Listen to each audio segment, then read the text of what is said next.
And so? Well, then the last question is kind of a technical one on a cosmic level.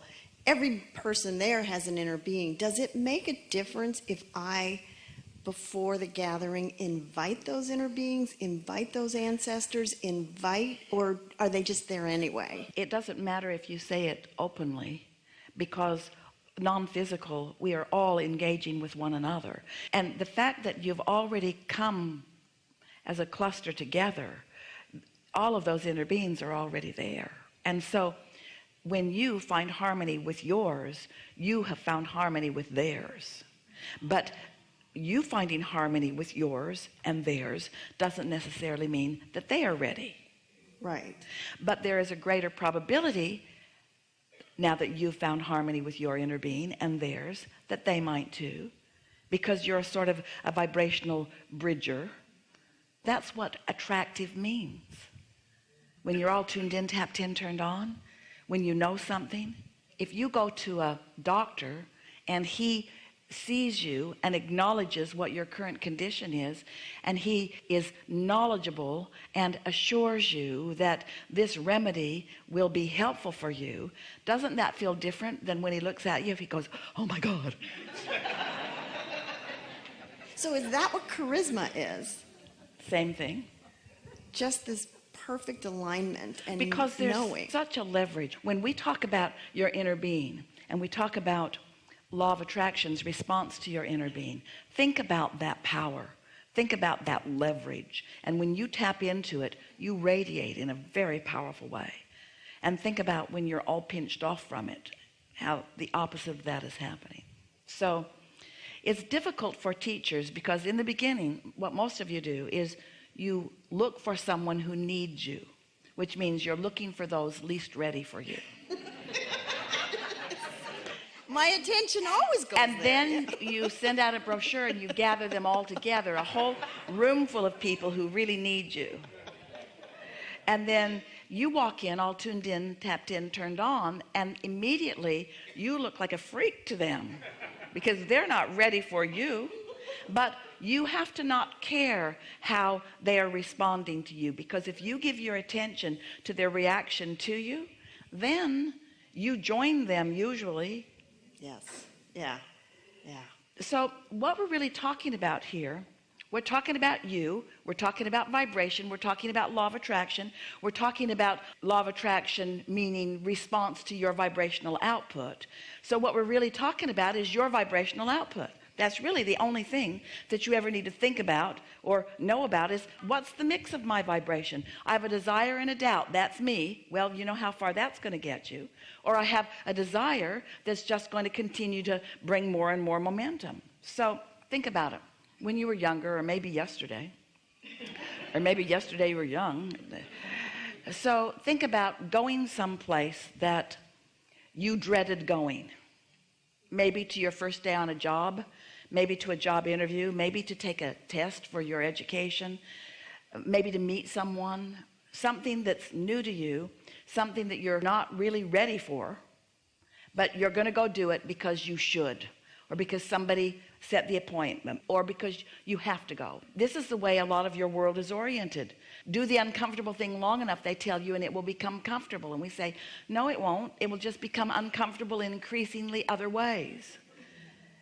You might get used to it. The discomfort might not feel as uncomfortable because you might adjust to the discomfort, but it doesn't yield you better and better and better things when you approach it from that way. So let's say that you go feeling like that. So think about the vibration that you bring to the mix, because anytime you come into a room, every moment is a manifestation.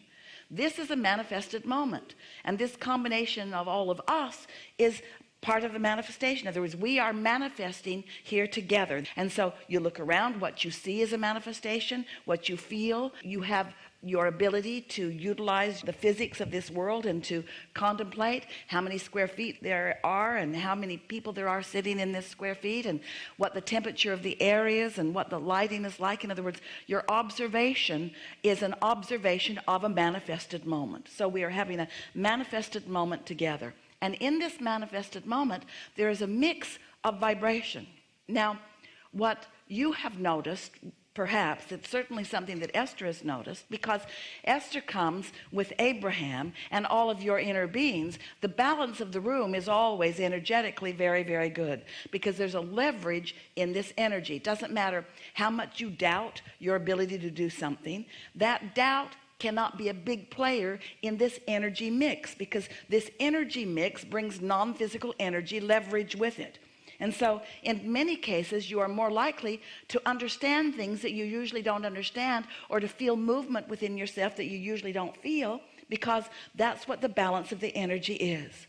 Well, let's say that you're not coming to a gathering like this. Let's say that you're just going to meet someone. Let's say you're going to that first day on that job or whatever it is, and you are not happy about going. You didn't meditate. You didn't come into alignment with who you are. You went because you needed to go. You went because somebody said you should go, and you walk in and you don't have much or any of that leverage of all of that energy, and now you are just sort of, victim is too strong of a word, but you are an experiencer of whatever the mix of energy is that's going on in that room. Maybe it's a room full of complainers. Maybe it's a business that's failing. Maybe it's a group of people that aren't very happy. And so as you come into it, the question that we think would be a good thing for you to ask yourself is, what am I adding to this mix? What am I adding to the mix of my life manifestations? We're saying this to you as part of the sales job that we're doing about meditation.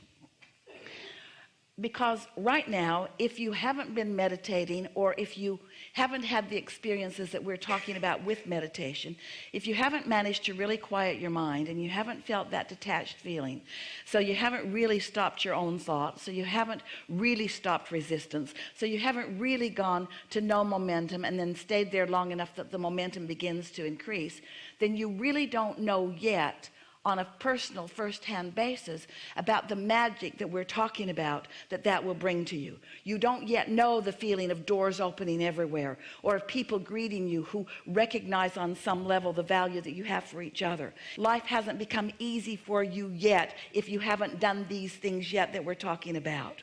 But once you have, Esther will say, it's the magic back, and she knows it's not magic.